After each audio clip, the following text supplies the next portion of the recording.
Here I have Samsung Galaxy F04, and today I'm going to show you how to enable Do Not Disturb mode on this device. So to do this, firstly you have to go to the upper bar, and here you can find the button Do Not Disturb. So by tapping on it once, you can switch this mode by holding your finger and taking access some of its settings. For example, you can set for how long you want to set it. For example, default duration of this mode. You can, for example, you can by default set it on 1 hour or on 2 hours. You can set up a schedule for it. We can change its name. You can select days on which it will be active, and also you can select start time and end time of the schedule.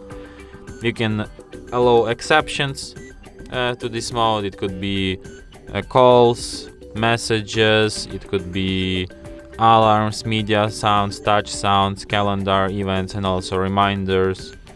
And you can also hide notifications. You can hide all notifications, or you can just hide some notifications and others just leave them be.